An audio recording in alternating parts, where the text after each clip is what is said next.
Very good morning, student. Welcome to the class 12 physics. Topic is real nature of radiation and matter. One video is already uploaded about the nature of radiation, and we have discussed about the mainly free electron work function.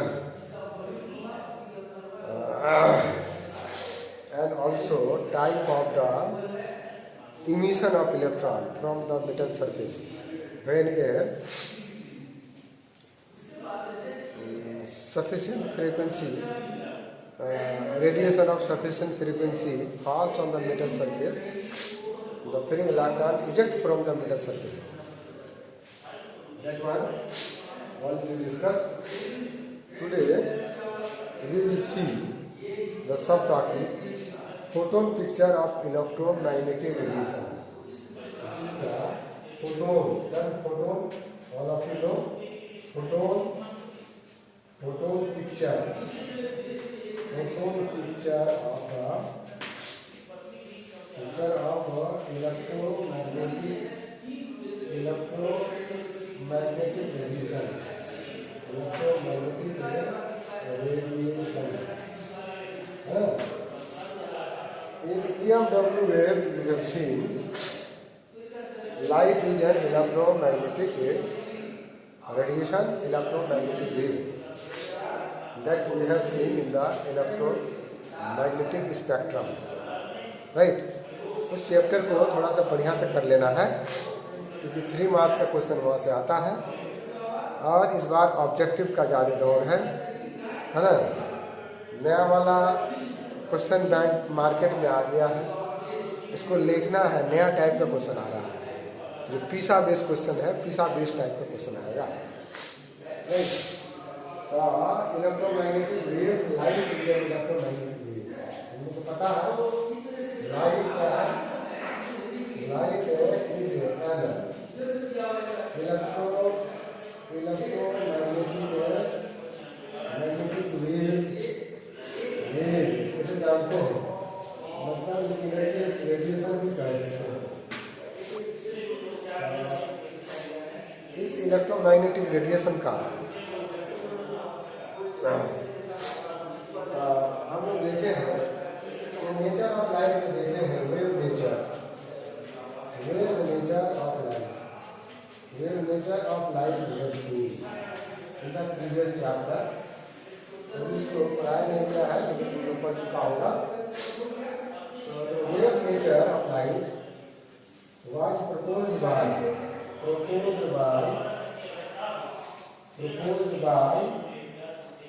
Hygiene नाम का एक scientist था। उन्होंने hygiene इन year 1678 में propose किया था कि light travel in the form of the wave. With the help of this nature, with the help of wave nature, wave theory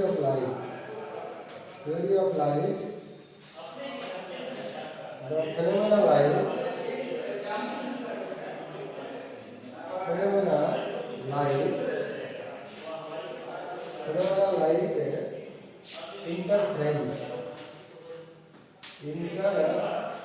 interference, diffraction and polarization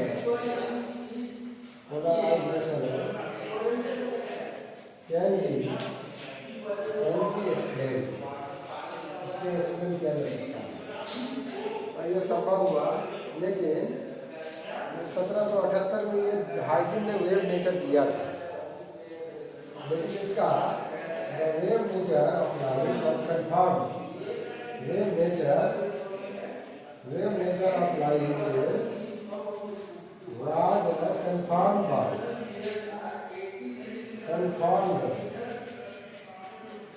in 1901 में। दिया था 1678 में मोटा मोटी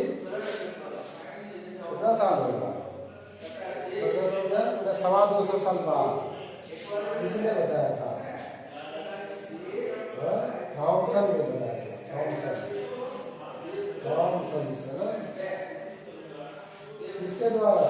डबल स्लिट एक्सपेरिमेंट है ना, with the help of the double slit experiment. जो interference पढ़ोगे उसमें मिलेगा, इतना साल के बाद में कंफर्म हुआ। लेकिन कुछ ऐसा फैक्ट था जिसको वेव नेचर एक्सप्लेन नहीं कर सकता है ना। Wave nature but some facts, the phenomena like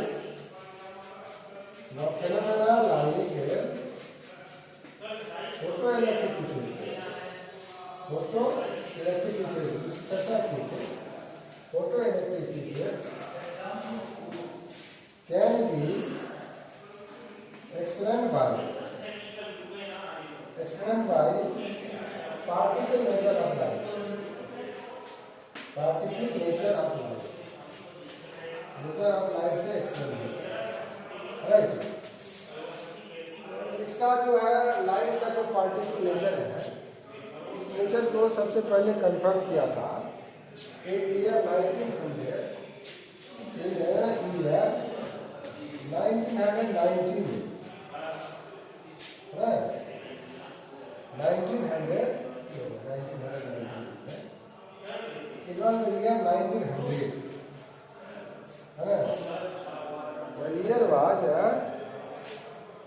1900 only. है ना, 1900 है। इसमें एक मैक्स प्लैंक, क्या था? Max planks. प्लैंक का नाम सुना होगा, प्लैंक कांस्टेंट के नाम से, एच जो होता है केमिस्ट्री में बहुत बार। Max Planck proposed the particle nature of light। Particle nature of light को क्या किया था? उन्होंने प्रपोज किया था, ठीक है। तो उस प्रपोजल में क्या था? What was in the proposal? According to the plans के अनुसार energy of an electromagnetic radiation है ना। इलेक्ट्रोमैग्नेटिक रेडिएशन मतलब लाइट से ले लो, लाइट में लाइट है, एक्सरे, इंफ्रारेड है, जितना इलेक्ट्रोमैग्नेटिक रेडिएशन है तो रेडिएशन का आधा बना रहे हैं। बीच वाला जो है ये है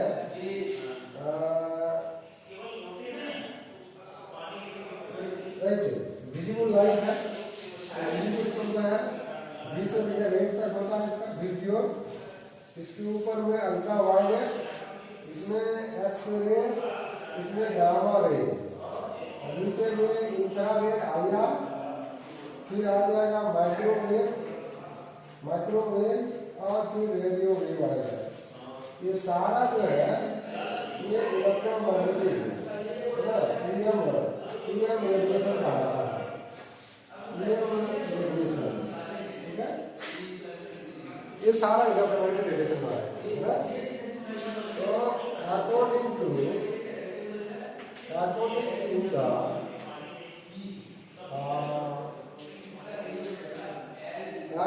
द पार्टिकल नेचर या और ये जो प्रपोज किया इस थ्योरी को कहा गया क्वांटम थ्योरी। क्या क्या है? क्वांटम थ्योरी नहीं, प्लैंक के द्वारा according to the quantum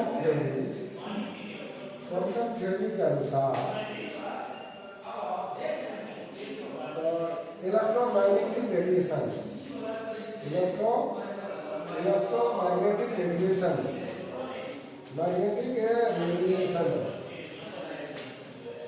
right, मतलब कौन सा है ना radiation, the energy of radiation, the energy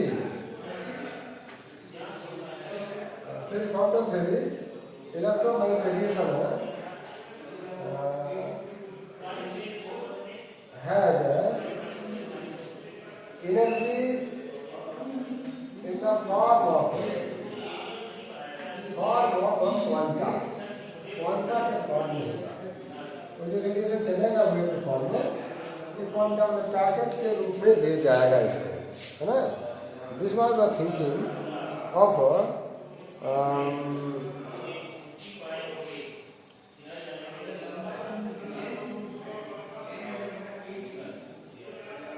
quanta not in the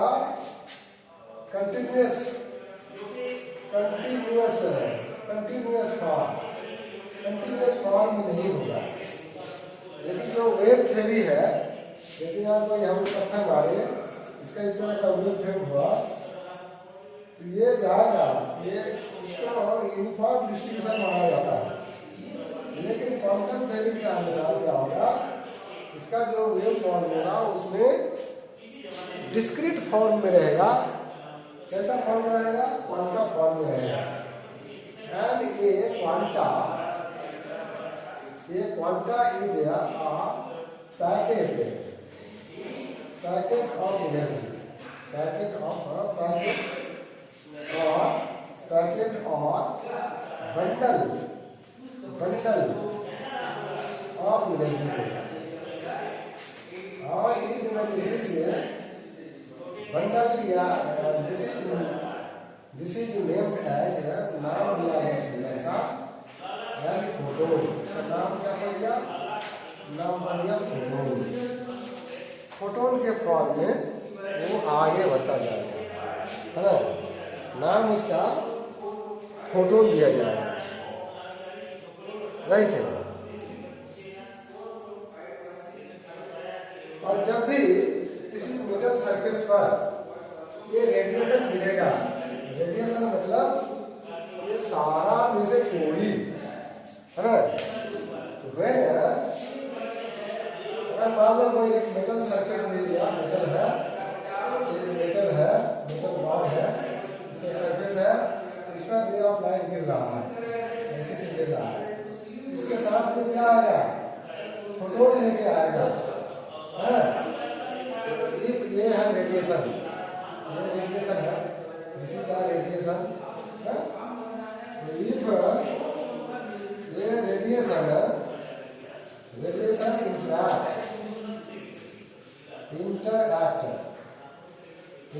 interact with a metal surface,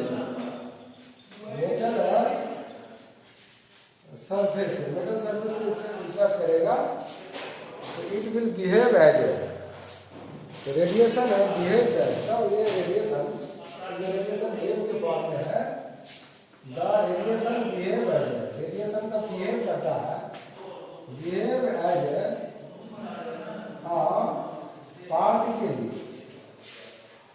particle के फॉर्म में करेगा। रेडिएशन गिरा तो वेव नेचर में है, लेकिन मेटल सरफेस में जैसे गिरेगा उसका बिहेवियर बदल जाएगा, है ना। As it is made up a particle जैसा गिरेगा तो लगेगा क्या वो पार्टिकल जैसा बना हुआ है। ये अगर गिर रहा है सरफेस पर, तो उसी जो पार्टिकल का फॉर्म है, असल में वो पार्टिकल नहीं है ना। ये है पार्टिकल, कॉल्ड क्या, नाम क्या दिया उसका, दिया उसका नाम फोटोन्स पड़ेगा। ऐसे अगर मान लो वैक्यूम में चल रहा है, तो वेव फॉर्म में जा रहा है, लेकिन जैसे ही मेटल सरफेस में गिरेगा तो अपना नेचर चेंज कर लेगा, ऐसा प्रपोजल है। आँख से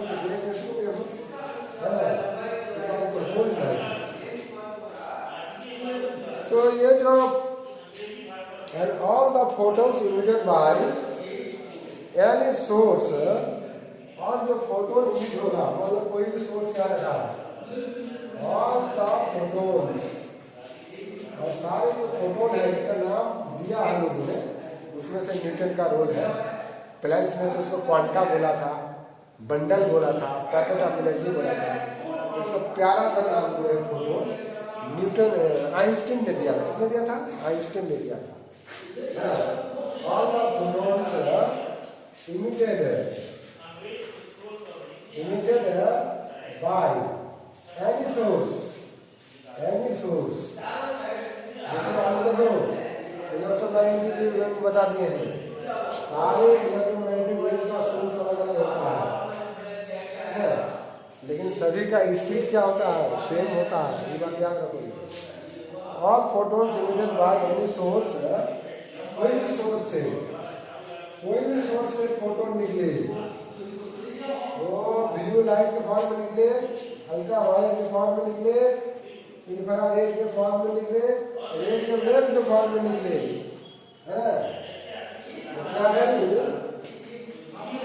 the free space with a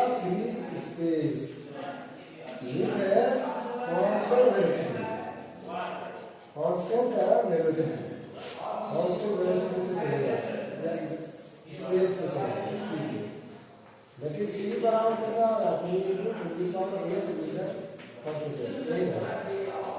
इसमें में कोई अंतर नहीं आएगा, है ना? स्पीड ऑफ लाइट से चलेगा। और हर एक फोटोन का डेफिनेट एनर्जी होगा, है ना? डेफिनेट हर एक फोटोन का एनर्जी बराबर नहीं होगा, लेकिन कोई भी सोर्स है, कोई भी इलेक्ट्रोमैग्नेटिक वेव है, उसका जो फोटोन होगा उसको एनर्जी डेफिनेट होगा। लेकिन वह डिपेंड किस पर करेगा? Frequency of the radiation. अलग अलग फ्रीक्वेंसी, रेडिएशन में अलग अलग फ्रीक्वेंसी है। जैसे इधर जा रहा हूँ तो फ्रीक्वेंसी बढ़ती जा रही है, इधर आएंगे तो क्या होगा? वेवलेंथ बढ़ता जाएगा, है? तो दूसरा है all the photons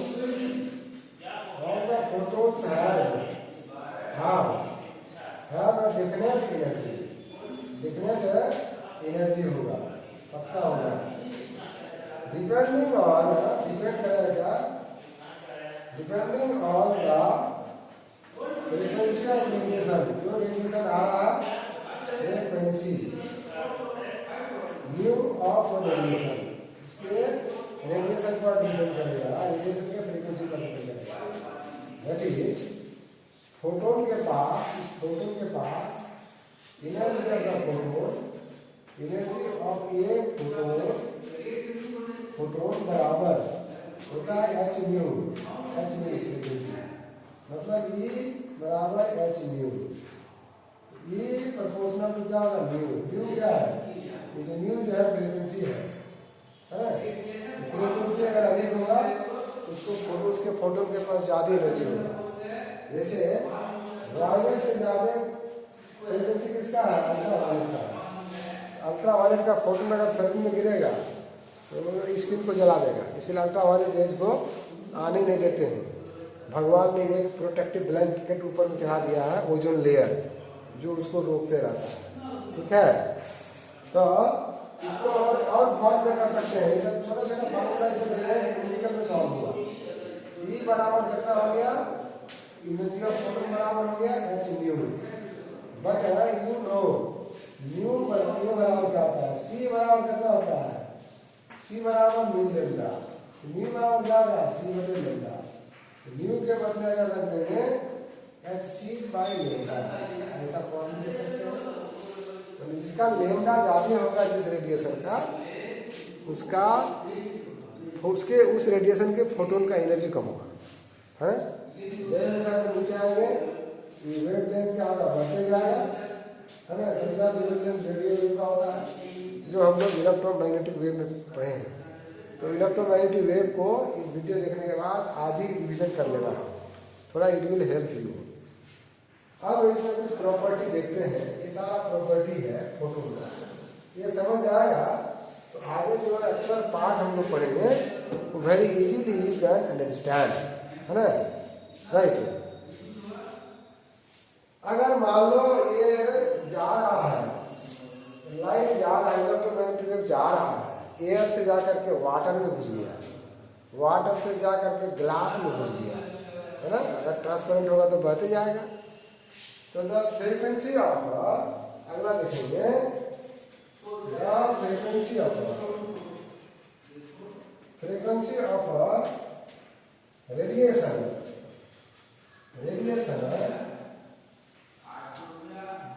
does not change नहीं होता है, डज नॉट चेंज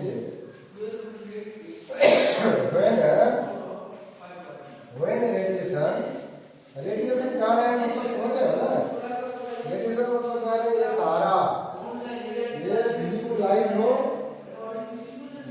लाइट हो चाहे अल्ट्रावायलेट हो चाहे आईआर हो, the frequency of radiation does not change when radiation travel from one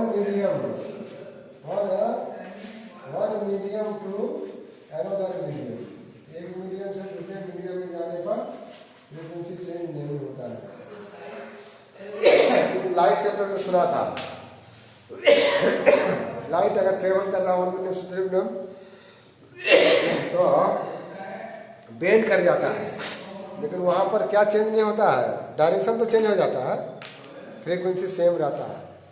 change क्या होता है, वेव लेंथ चेंज होता है।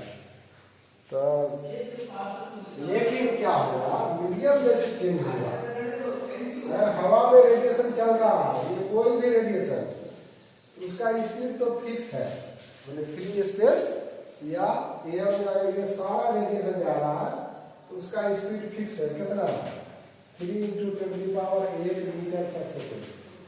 लेकिन वही हवा से जाकर पानी में घुस गया तो उसका स्पीड क्या होगा, चेंज हो जाएगा। यानी the speed of the photon, या रेडिएशन से मतलब क्या है, photon, the speed of a photon है ना, changes when travel from one medium to another medium, medium, एक मीडियम से दूसरे मीडियम में जाएगा तो उसका जो है स्पीड चेंज हो जाएगा। स्पीड चेंज होने का मतलब फ्रीक्वेंसी तो चेंज नहीं होगा, है ना, it means it's wave length change, क्या चेंज